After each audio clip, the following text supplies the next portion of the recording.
बिस्मिल्लाहिर्रहमानिर्रहीम। अस्सलाम वालेकुम दोस्तों, मैं हूं सईद और आप देख रहे हैं सईद सॉल्यूशन यूट्यूब चैनल। दोस्तों क्या हाल है? उम्मीद करता हूं कि सब खैर और आफियत से होंगे। तो दोस्तों आज की वीडियो नाइट्रॉक्स की इंस्टॉलेशन और इसमें इस्तेमाल होने वाली एसेसरीज़ की प्राइस के हवाले से है।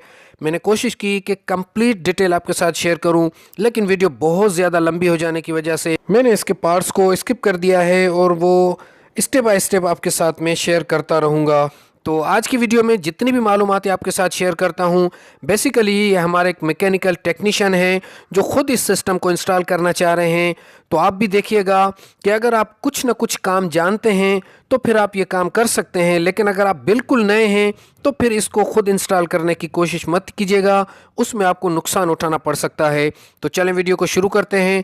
तो जनाब सबसे पहले जगह का तयन कर लें कि आपने किस जगह इन्वर्टर लगाना है। तो इस सिलसिले में बेहतरीन जगह होती है अपने डिस्ट्रीब्यूशन बॉक्स के बराबर में सोलर इन्वर्टर को इंस्टॉल करें। तो जगह का तयन हमने कर दिया है। अच्छा जनाब, यहाँ पर ये जो ब्रैकेट आप देख रहे हैं जीआई का, ये हमारे इस भाई ने खुद से डिज़ाइन करवाया है, क्योंकि ये सोलर इन्वर्टर को दीवार से थोड़ा ज़्यादा दूर रखना चाह रहे हैं टेम्परेचर की वजह से। और उसके बाद इस पर जो इन्वर्टर के साथ ब्रैकेट आ रहा है, ये जो ग्रे कलर का आप देख रहे हैं, फिर हमने इंस्टॉल किया है इस पर। वैसे इसकी अनबॉक्सिंग की वीडियोस तो आप देख चुके होंगे कि इसके साथ क्या क्या सामान आता है, तो यहाँ पर हम ज़्यादा टाइम वेस्ट नहीं करते। तो चलते हैं पहले सोडे भाई की शॉप पर। और मुझे कुछ दोस्तों ने एक मैसेज किया है कि हमें इसका वज़न आप दिखाएं कि नाइट्रॉक्स 5 किलोवाट जो पहले का मॉडल था उसका वज़न कितना है। तो जनाब इस वक्त आप देख लें 20 किलो 280 ग्राम इसका वज़न है, जबकि नाइट्रॉक्स जो 6 किलोवाट रेड कलर का है, मैंने सुना है, मैंने उसको वेट किया नहीं है, मैंने सुना है कि उसका वज़न 14 से 15 किलो है। तो चलें जनाब, अब हम इसको हैंग करते हैं। अच्छा, यहाँ पर हैंग करने के बाद आपने 2 स्क्रू लाजमी लगाने हैं, ये वाले, ये लेफ़्ट और राइट पे 2 स्क्रू आप लगाएंगे। इनका फ़ायदा ये होगा कि कभी भी अगर इन्वर्टर को नीचे से ज़ोर आता है तो वो गिरेगा नहीं। अगर ये लगे हुए होंगे तो इन्वर्टर से आप मुतमईन हो जाएंगे, लेकिन अगर ये स्क्रू आप नहीं लगाएंगे तो ये सिर्फ 2 हुक्स पर टिका होता है इस ब्रैकेट में, तो इसके गिरने का खतरा भी होता है अगर नीचे से किसी ने जोर दे दिया। और जनाब यहाँ टूल्स को देखकर दिल ही खुश हो गया। इंस्टॉलर हजरात जो इस तरह के टूल यूज़ करते हैं उन्हें इनकी अहमियत का पता होगा कि अगर प्रॉपर तरीके से आप काम करें तो फिर काम करने में मज़ा भी आता है। तो इस भाई ने भी अल्हम्दुलिल्लाह किसी किस्म की कमी नहीं छोड़ी है। लक्स वगैरह और लक्स पंच, इस तरह के टूल्स इसने छोटे से लेकर बड़े तक यूज़ किए हैं। और इस वक्त हमारी ये कोशिश है कि जल्द से जल्द बैटरी को लगाकर हम सोलर प्लेट्स लगाएं, क्योंकि इस वक्त इसके साथ 11 प्लेट्स लगा रहे हैं हम, छोटी वाली 150 वाली। बड़ी प्लेट्स भी कैनेडियन सोलर परचेस कर दी हैं हमने 12 प्लेट्स, लेकिन ऊपर जब मैं अभी ऊपर चलकर आपको दिखाऊंगा तो ऊपर छत पर थोड़ा सा काम होना है, उसके बाद इसका स्ट्रक्चर बनेगा। तो देखते हैं कि इस छोटी जो प्लेट्स हैं इनकी पहले रिजल्ट में क्या मिलती है। और ये बैटरी वायर की जगह जनाब आपको थोड़ी सी कन्फ्यूजन हो सकती है कि यहाँ पर लक्स लगेगा या डायरेक्ट वायर लगेगी, क्योंकि वहाँ पर जगह भी है थोड़ी सी इस तरफ कि आपको ऐसे महसूस होगा कि शायद यहाँ पर वायर लगा के ऊपर से हम नट टाइट करें, तो ऐसा नहीं होगा। यहाँ पर आप लक्स लगाकर और प्रॉपर तरीके से उसे टाइट करेंगे। तो बैटरी का कनेक्शन जनाब हो गया है। और इसके साथ देखें ये एसी इन और आउट के लिए भी हम छोटे से जो ये आई लक्स हैं इनको यूज़ कर रहे हैं। और इसके अलावा इसकी जो ये जो सेटिंग है इस पर मैं अलग से डायग्राम के साथ वीडियो बनाऊंगा, उसको लाजमी देखिएगा।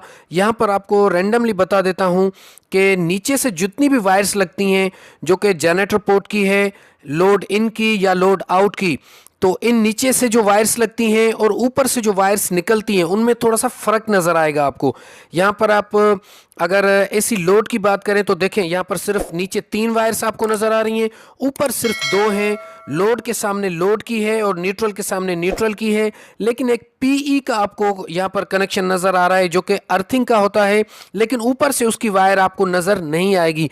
तो आपने इसमें कंफ्यूज नहीं होना। ख़ास तौर पर जो ग्रिड की ये वाली साइड है, यहाँ पर आपको नीचे से आप अगर इसकी न्यूट्रल देते हैं तो उसके ठीक ऊपर आपको लाइन की वायर नज़र आएगी। तो इसमें आपने ऊपर वाली वायर को नहीं देखना, इसमें आपने सिर्फ बॉटम साइड पर ख्याल करना है कि लाइन लाइन में लगे और न्यूट्रल न्यूट्रल में।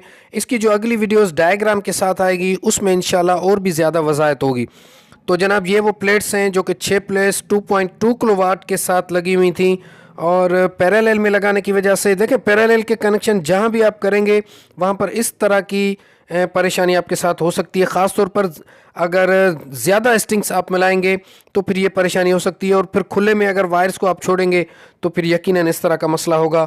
और इनके जंक्शन बॉक्स के अंदर भी कुछ वायर्स जल चुकी हैं, तो हम देखते हैं कि इनकी जो वायर्स हमें चेंज करनी पड़ रही हैं उनको चेंज करेंगे, क्योंकि इस वक्त हम बड़ी प्लेट्स यहाँ पर लगा नहीं सकते, क्योंकि इस फ्लोर पर अभी थोड़ा सा काम होना है छत का, उसके बाद इसका स्ट्रक्चर बनेगा और फिर ये बड़ी प्लेट्स हम लगाएंगे। और अगर बड़ी प्लेट्स की बात करें तो जनाब ये 3 किस्म की यहाँ पर प्लेट्स थी, जो कि 80 से 83 रुपये पर वाट के हिसाब से मिल रही थी, जिसमें हमने जो चूज़ की प्लेट वो है कैनेडियन सोलर 545 वाट की, और इसके साथ यहाँ पर राइजन की प्लेट भी थी।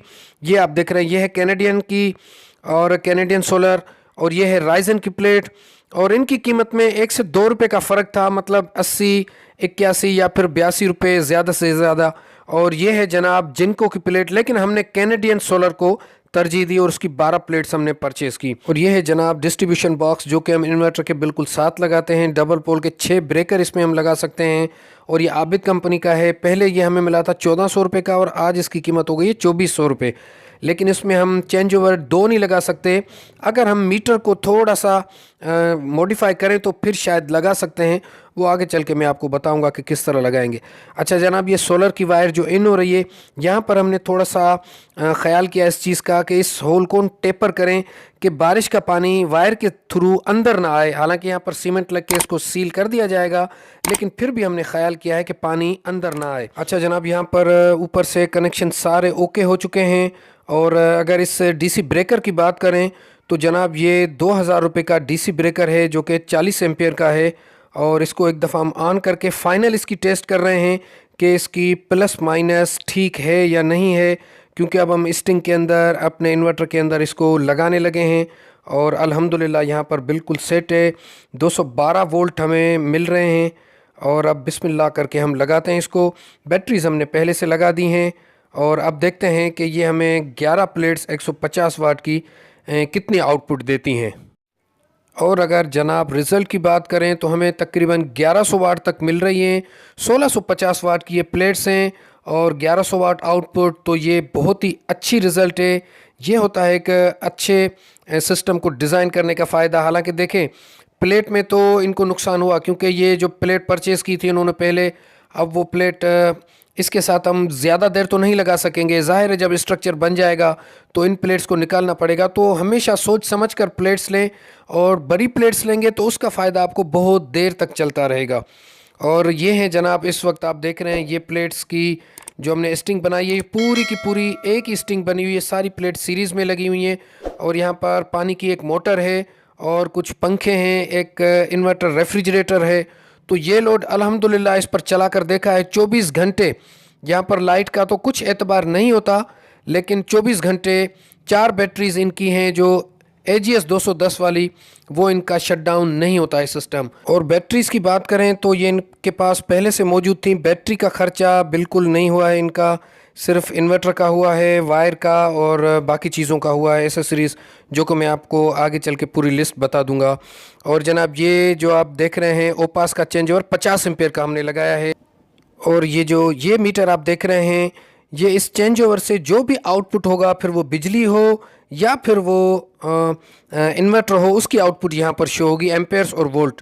और ये जो येलो कलर का देख रहे हैं ये वापडा बताएगा अगर होगी तो। और ये जो तीसरे नंबर पर आप मीटर देख रहे हैं, ये अगर हमारा सोलर का ब्रेकर ऑन करेंगे तो ये फिर मीटर पर इसकी रीडिंग बताएगी। और अगर ये आखिरी वाले मीटर की बात करें तो यहाँ पर हम इस तरह का चेंज ओवर लगाएंगे आगे चलकर, जिसके लिए ये शीशा हमें थोड़ा सा निकालना पड़ेगा, लेकिन वो जब स्मार्ट लोड के लिए हम लगाएंगे उस वक्त देखेंगे। फ़िलहाल इन दोनों पर बिजली का कनेक्शन है कि अगर वापडा होगी तो ये हमें दोनों मीटर बताएंगे। और यहाँ पर ये स्क्वायर वाले मीटर थोड़ा सा हमें काटना पड़ा है इस बोर्ड को, वरना ये यहाँ पर गोल मीटर के साइज़ थे। अच्छा जनाब, ये बिजली की इन है, इसके साथ हमने वोल्ट प्रोटेक्टर लगाया है, क्योंकि इन्वर्टर का नुकसान वोल्टेज की कमी बेशी की वजह से होता है। तो फ़िलहाल हमें इसकी ज़रूरत नहीं है, जब ज़रूरत होगी तो हम इसको ऑन करेंगे। और ये जनाब स्मार्ट लोड के लिए ब्रेकर हमने अभी से लगा दिया है, बाद में जब इसकी ज़रूरत होगी तो लगाएंगे। और एसपीटीज़ यहाँ पर 2 ब्रेकर और लग सकते हैं, तो वो हम बाद में लगाएंगे। और अगर कीमतों की बात करें तो जनाब इन्वर्टर हमें 2,55,000 का मिला था, जो कि आजकल चला गया है 4 लाख के ऊपर। और बाकी चीज़ों की प्राइस आप यहाँ पर नोट कर सकते हैं। और एक ही और चीज़ कि अगर आप ख़ुद से काम करते हैं तो टूल्स आपके पास प्रॉपर होने चाहिए, ख़ास तौर पर जब बिजली के काम में आप हाथ डालते हैं तो फिर अच्छे प्लायर, अच्छे स्क्रू ड्राइवर आपके पास होने चाहिए। और अगर ज़्यादा नहीं तो कम से कम एक एक सेट इन चीज़ों का आपके पास होना चाहिए। तो आज की वीडियो यहाँ तक थी। अपना बहुत सारा ख्याल रखिएगा, अपनी दुआओं में याद रखिएगा।